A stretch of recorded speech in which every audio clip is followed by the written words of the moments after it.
Hello friends, हमारे channel simple knowledge में आपका स्वागत है। चंद्रग्रहण का क्या महत्व है? क्या ये एक खगोलीय घटना है या फिर इसके और भी कोई मायने या मतलब है? ये चंद्रग्रहण शरद पूर्णिमा के दिन हुआ और यह साल के 30 साल के बाद शरद पूर्णिमा के दिन हुआ है। यह रात्रि के 1:05 पर शुरू हुआ और 2:24 पर ख़त्म हुआ। 1 घंटा 19 मिनट का ये चंद्रग्रहण इस साल का सबसे बड़ा चंद्रग्रहण है। चंद्रग्रहण एक खगोलीय घटना है और उसका वास्तविक प्रमाण ज्योतिष दृष्टिकोण से हमारे ऋषि मुनियों ने बहुत पहले से ही अध्ययन किया है। कोई भी खगोलीय घटना का प्रभाव जीवन में पड़ना निश्चित है। यह चंद्रग्रहण शरद पूर्णिमा के दिन हो रहा है।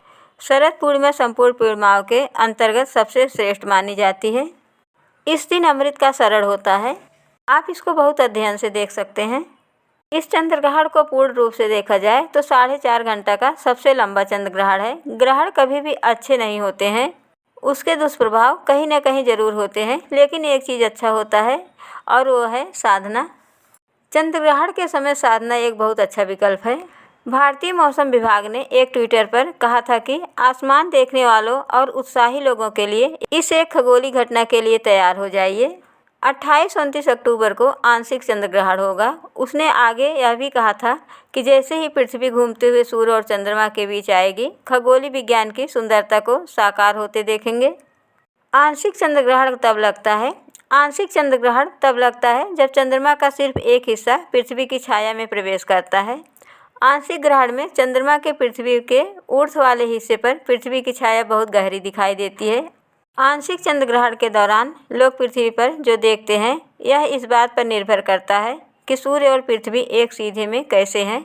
वहीं साल का आखिरी चंद्रग्रहण 28 अक्टूबर को लगा।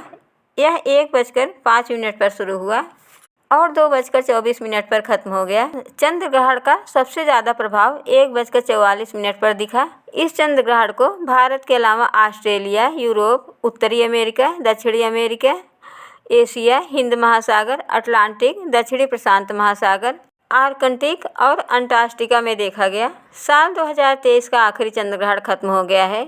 इस दौरान देश के कई जगहों पर खगोलीय घटना दिखाई दी। शास्त्रों में ग्रहण को अच्छा नहीं माना जाता है। ग्रहण खत्म होने के बाद पूरे घर में गंगा जल का छिड़काव किया जाता है और स्नान किया जाता है और नहाने के बाद पूजा घर का गंगा जल से शुद्धिकरण किया जाता है और भगवान की पूजा आराधना की जाती है। इसके बाद दान किया जाता है। चंद्रग्रहण के बाद दान करना काफी महत्वपूर्ण माना जाता है। वहीं पौराणिक कथा के अनुसार अमृत पाने के लिए देवताओं और दानवों के बीच जब समुद्र मंथन किया गया, तब अमृत पाने के लिए देवों और दानवों के बीच विवाद होने लगा। उस समय इस विवाद को सुलझाने और देवताओं को अमृत पान करवाने के लिए भगवान विष्णु ने मोहिनी का रूप धारण किया और सभी देवों और दानवों को अलग अलग पंक्ति में बैठाया। फिर मोहिनी का रूप लिए हुए विष्णु जी देवताओं को अमृत पान कराने लगे, लेकिन छल से राहु देवताओं की लाइन में बैठ गया और अमृत पान कर लिया।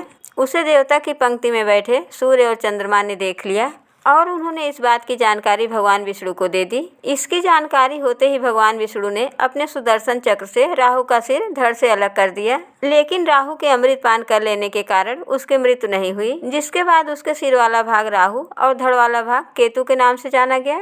इसलिए राहु और केतु सूर्य और चंद्रमा को अपना शत्रु मानते हैं। इसलिए अमावस्या और पूर्णिमा के दिन राहु और केतु सूर्य और चंद्रमा को अपना ग्रास बना लेते हैं, जिसके कारण सूर्य ग्रहण और चंद्र ग्रहण लगता है। वैदिक ज्योतिष के अनुसार चंद्र ग्रहण हमेशा पूर्णिमा को और सूर्य ग्रहण हमेशा अमावस्या तिथि को होता है। चंद्र ग्रहण के दौरान चंद्रमा केतु से पीड़ित होता है, इसलिए किसी भी तरह का पूजा पाठ और शुभ कार्य करना वर्जित होता है, क्योंकि इस दौरान चंद्रमा पीड़ित रहता है। जब सूर्य के परिक्रमा के दौरान पृथ्वी सूर्य और चंद्रमा के बीच में आ जाती है, तब चंद्रग्रहण लगता है। अगर आपको जानकारी पसंद आई हो तो प्लीज़ वीडियो को लाइक और चैनल को सब्सक्राइब जरूर करिएगा। वीडियो को एंड तक देखने के लिए थैंक यू।